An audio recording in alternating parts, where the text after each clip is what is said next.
یہ میری کتاب 1971 کے بارے میں ہے.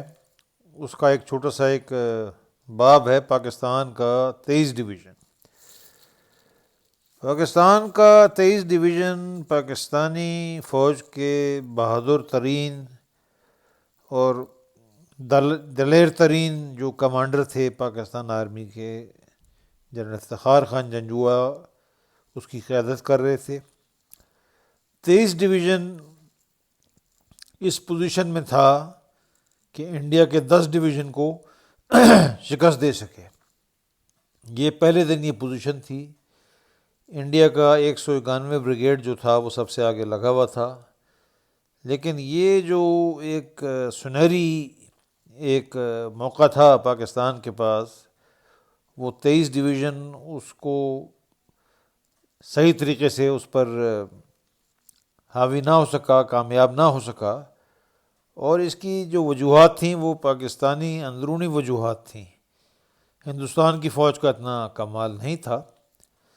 تو تھوڑی سی یہ ایک سمری ہے، ایک خلاصہ ہے. 23 ڈویژن انڈیا کے 10 ڈویژن کو پہلے دن آؤٹ فلینک کرنے کی پوزیشن میں تھا، اور اس کا جو 191 بریگیڈ تھا وہ سب سے آگے تھا. لیکن یہ سنہری جو موقع تھا اس کو یہ اس پر وہ اس کو فائدہ نہیں اٹھا سکا پاکستان کا 23 ڈویژن، اپنی اندرونی خامیوں کی وجہ سے. اور جو پاکستانی جو ناکامیاں تھیں وہ جی ایچ کیو سے شروع ہوئی تھیں. اور جی ایچ کیو میں کہاں سے شروع ہوئی تھیں؟ چیف آف جنرل اسٹاف جو گل حسن خان تھے، انہوں نے کافی جو ہے سنگین غلطیاں کیں جن کی وجہ سے یہ کام خراب ہوا. پہلی سنگین غلطی تو یہ تھی کہ میں نے 2001 میں جنرل نصیر اللہ خان بابر کا انٹرویو کیا. تو نصیر اللہ خان بابر نے کہا کہ اصل پلان یہ تھا کہ پورے 17 ڈویژن کو 23 ڈویژن کے انڈر کمانڈ دینا ہے، تاکہ مضبوطی کے ساتھ یہ ڈویژن حملہ کر سکے اور اپنے تمام اہداف حاصل کر سکے. لیکن اس وقت کے جو 1 کور کمانڈر تھے ارشاد، انہوں نے کہا کہ نہیں، میں سیالکوٹ کے محاذ پر میں دفاع نہیں کر سکتا، 17 ڈویژن مجھے دیا جائے. بہرحال 17 ڈویژن کا ایک بریگیڈ اور آرٹلری تو دے دی 23 ڈویژن کو. ایک بریگیڈ لاہور کی 4 کور کو دے دیا. ایک بریگیڈ ارشاد کے پاس رہا جس نے کچھ نہیں کیا پوری جنگ میں. تو نصیر اللہ بابر اس کو بھی ایک آپ سمجھ لیں کہ ناکامی قرار دیتے تھے.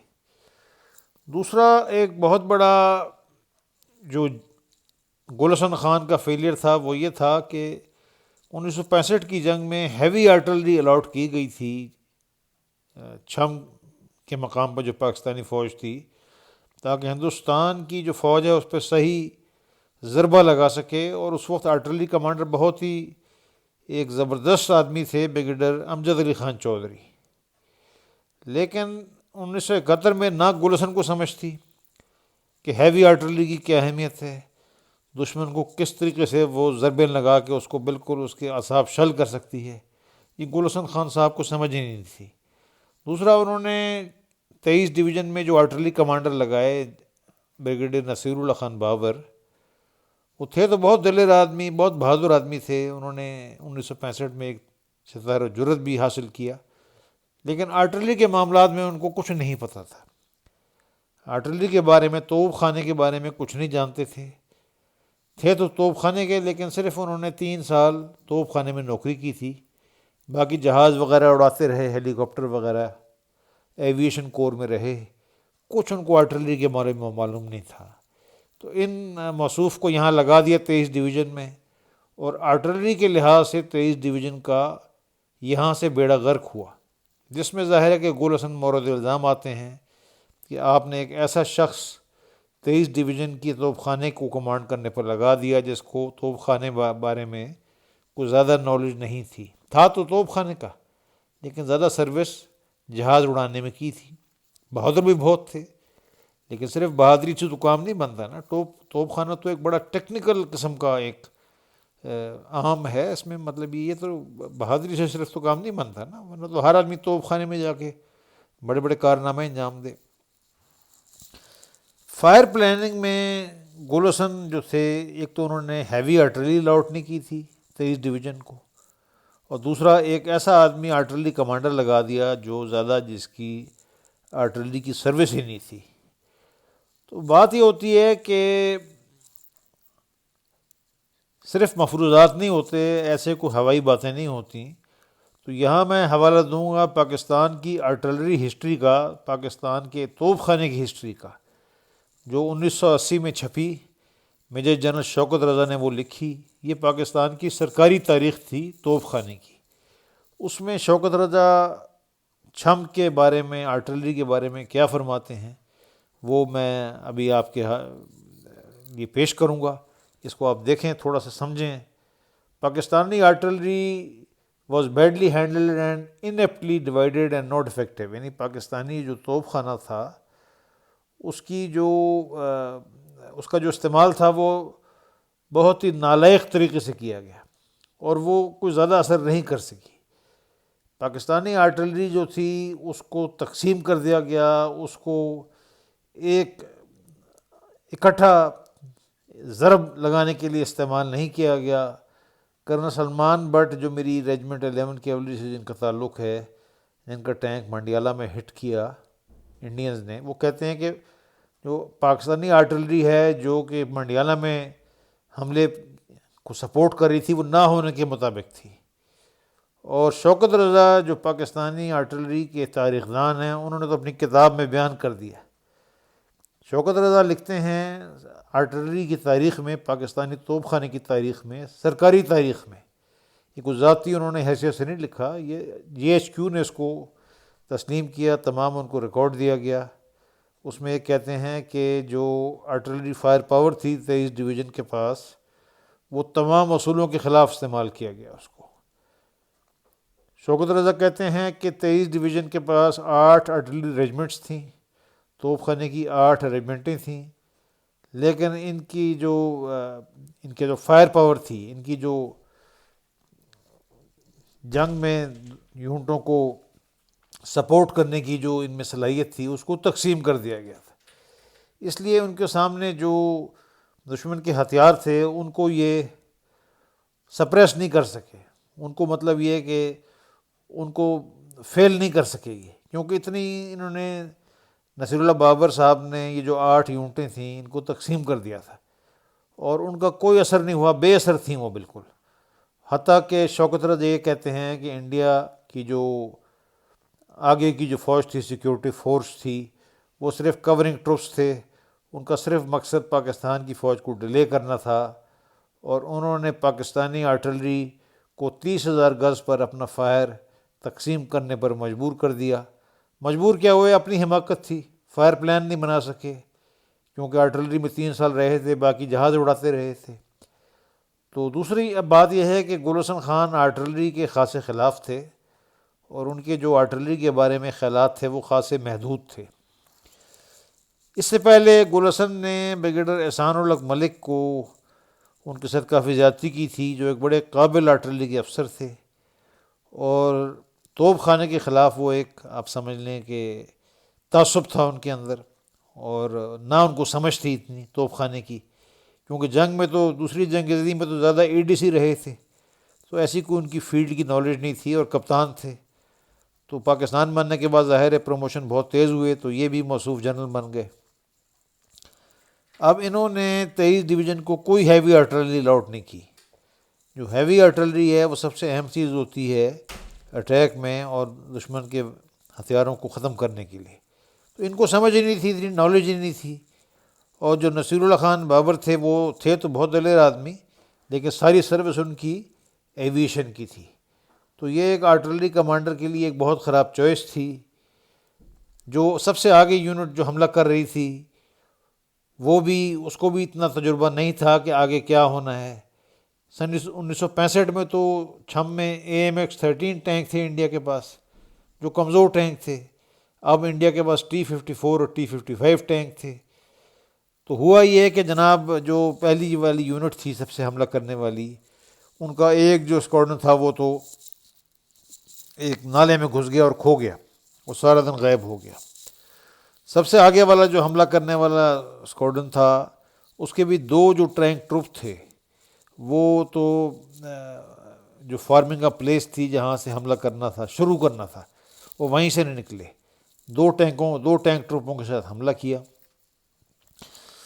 اب دوسری بات یہ ہے کہ یہ سمجھ ہی نہیں تھی اس وقت کہ T-54 ٹینک کے آنے سے کس طریقے سے ساری صورتحال تبدیل ہوئی ہے، یہ کسی کو سمجھ ہی نہیں تھی۔ جنرل افتخار خان جنجوعہ بھی ایک بہت دلیر آدمی تھے، لیکن سن 65 میں پہلے انہوں نے رن آف کچھ میں جنگ سے پہلے 6 بریگیڈ کی کمانڈ کی، تو جہاں پر ان کے سامنے انڈیا کے کوئی ٹینک ہی نہیں تھے، اور 6 بریگیڈ کی جو کیجولٹیز ہیں، جو بندے ہیں، وہ بھی بہت کم مرے، تو بالکل کسی کو کوئی آئیڈیا ہی نہیں تھا کہ کس طریقے سے جنگ ہوگی۔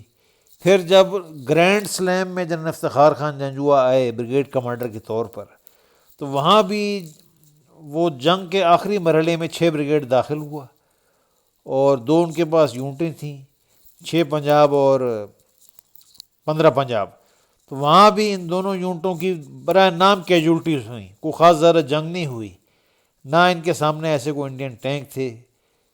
تو سن 65 کا تجربہ بالکل ان تمام لوگوں کے لیے پتہ ہی نہیں تھا کچھ، اور کرنل سلمان اختر جن کا میں نے انٹرویو کیا یہی کہتے تھے کہ جنگ سے پہلے یہی خیال تھا کہ بڑے آرام سے منڈیالہ پر قبضہ ہو جائے گا اور کوئی ایسا مسئلہ نہیں ہوگا۔ کسی آدمی نے زیادہ غور ہی نہیں کیا کہ انڈیا کے پاس اب T-54 T-55 ٹینک ہیں اور ان کے ساتھ لڑنا کس قدر مشکل ہوگا، یہ ایک کانسیپٹ ہی نہیں تھا یہ تو یہ جو ہیں یہ نظریاتی مسائل تھے۔ اب ہوا یہ کہ جب 23 ڈویژن نے پہلے دن حملہ کیا تو ایک انڈین بریگیڈ نے، جس کے ساتھ 2 ٹینک اسکواڈن تھے، 4 پاکستانی انفنٹری بریگیڈز کو، جن کے ساتھ پہلے دن 2 ریجمنٹیں آرمڈ کور کی ٹینک ریجمنٹ، اور اس کے بعد دوسرے دن سے 3 ریجمنٹیں آ گئیں۔ 23 بریگیڈ میں ایک اور مسئلہ یہ ہوا کہ ان کا جو 67 بریگیڈ تھا، جس نے کہ مین حملے کے ساتھ ایڈوانس کرنا تھا، بقول جنرل اسرار گھومن کی کتاب کے، جنرل اسرار گھومن نے 2022 میں ایک کتاب لکھی جو پاکستان آرمی کے 23 ڈویژن کی سرکاری تاریخ مانی جاتی ہے۔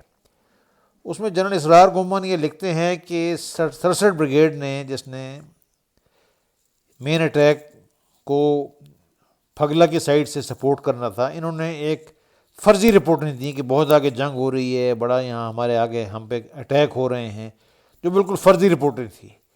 یہ جنرل گھومن کی کتاب اسٹریٹس آف وار میں یہ بات واضح ہے۔ اس بریگیڈ نے بڑا کام خراب کیا۔ اچھا، دوسرا مسئلہ یہ تھا کہ بقول جنرل گھومن کے جو 23 ڈویژن کے گریڈ 1 سٹاف افسر تھے کرنل سعید، جن کا کام تمام ان یونٹوں کو دیکھنا تھا، ان کو کنٹرول کرنا تھا، وہ جنرل افتخار کے ساتھ ڈرائیور بننا زیادہ پسند کرتے تھے، سٹاف ورک نہیں کرتے تھے۔ جو کرنل سٹاف تھے بقول جنرل گھومن کے کرنل عبدالرحمان، وہ بھی پیچھے جو ٹیکٹیکل ہیڈ کوارٹر تھا پداڑ میں وہاں پر تھے، اور کچھ زیادہ ان کا کوئی کنٹرول نہیں تھا۔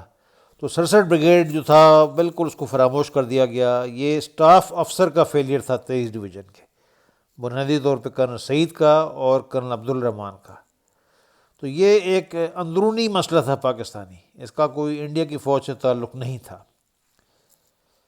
اس کے بعد یہ ہوا کہ جو پہلا اٹیک ہوا اس میں ایک اسکواڈن تو کھو گیا، جو اٹیک اسکواڈن تھا پہلا، اس کے بھی 2 ٹروپ نہیں پہنچے۔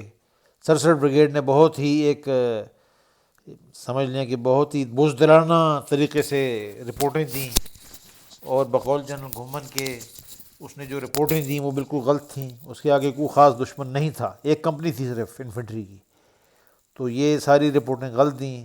اور کرنل سعید بقول جنرل گھومن کے وہ زیادہ خوش تھے جنرل افتخار کے ساتھ جیپ چلاتے ہوئے بجائے اپنا سٹاف افسر کا کام کرتے۔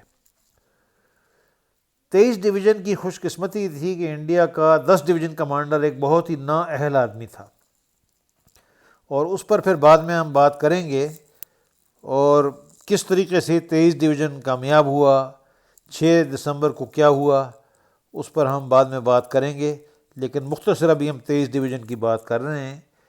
23 ڈویژن کا جو کامیابی تھی چھم میں، وہ ایک لوکل ایک کامیابی تھی، اس کا کوئی جنگ کے اوپر کوئی ایسا اثر نہیں پڑا۔ لیکن یہ ہے کہ 23 ڈویژن پہلے دن ایک انڈینز کو ایک بہت بڑی شکست دے سکتا تھا، لیکن وہ اپنے اندرونی وجوہات کی وجہ سے ناکام رہا۔ اس میں ظاہر ہے گولسن کا کردار بہت نمایاں ہے، اس نے ہیوی آرٹلری نہیں دی، آرٹلری کمانڈر ایسا آدمی لگایا جو ساری عمر ایویشن کور میں رہا تھا، جہاز اڑاتا رہا تھا، اور وہ آرٹلری کو صحیح طریقے سے استعمال نہیں کر سکا۔ بہرحال یہ اب ہم مزید بات کر رہے ہیں 23 ڈویژن کی کیجولٹیز کی۔ تو 23 ڈویژن جو ہیں، اس کی سب سے ہائیسٹ کیجولٹیز ہوئیں 71 کی جنگ میں مغربی محاذ کے اوپر، اور یہ آپ دیکھ سکتے ہیں کہ 13 یونٹیں تھیں، تو 41 جو تھے بندے، اس میں ہر یونٹ کے حساب سے ایوریج جو ہے، یہ ہائیسٹ پاکستان آرمی کا ریکارڈ تھا کیجولٹیز کا۔ اور یہ سارا جو کارروائی تھی یہ آپ کے سامنے ہوئی، یہ فگرز آپ دیکھ لیں، کتنے بندے مرے ہیں ہر یونٹ کے، یہ آپ دیکھ لیں۔ تو اس میں سب سے زیادہ جو بندے ہیں وہ 4 پنجاب کے مرے، جس نے سب سے زیادہ جس کا کردار تھا، اور کچھ یونٹیں ہیں آپ نوٹ کریں کہ جن کے برائے نام آدمی مرے ہیں، اس طرح 19 بلوچ ہے، اس کے طرف 8 آدمی شہید ہوئے، 23 بلوچ کی بھی کوئی زیادہ کارروائی نہیں تھی۔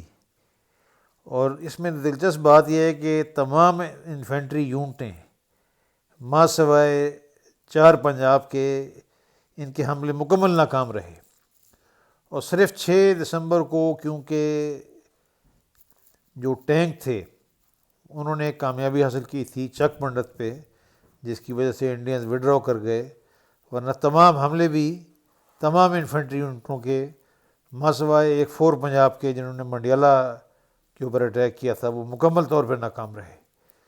تو اصل بات یہ تھی کہ 23 ڈویژن کا ہیڈ کوارٹر اور یونٹیں 1971 میں یہ اندازہ ہی نہیں لگا سکیں کہ آگے جو فائر پاور ہے اس کا کیا اثر ہوگا، وہ کس طریقے سے ہمیں پسپا کرنے پر مجبور کریں گے۔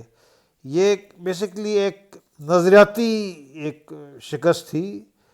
اگر آرٹلری کا صحیح استعمال کیا جاتا، جو کہ شوکت رضا اپنی کتاب میں لکھتے ہیں، تو شاید یہ پسپائیاں نہ ہوتیں، لیکن اوور کانفیڈنس تھا 65 میں، کیونکہ 11 کیولری نے بھی زیادہ چھم میں AMX-13 ٹینک دیکھے، اور جب چونڈا گئے تو پہلے دن ہی فلورا میں کام خراب ہو گیا، اتنا تجربہ ہی نہیں تھا۔ T-54 اور T-55 ٹینک کیا کر سکتے ہیں، اس کا کوئی اندازہ ہی نہیں تھا کسی کو۔ جس طرح کہ کافی 11 کیولری کے افسر، میرا ایک ٹرپ دفتار بھی تھا بشیر، جس کا ٹینک ہٹ ہوا، وہ بھی یہ کہتا تھا کہ بھائی جنگ سے پہلے تو یہ خیال تھا کہ بس ایک دن میں چھم پہنچ جائیں گے، لیکن جب منڈیالہ گئے تو صورتحال ہی مختلف تھی۔ تو اس پر مزید اب بات ہوگی انشاءاللہ اگلی ایک پوڈ کاسٹ میں۔ یہ فی الحال یہ یہاں کے لیے یہ کافی ہے۔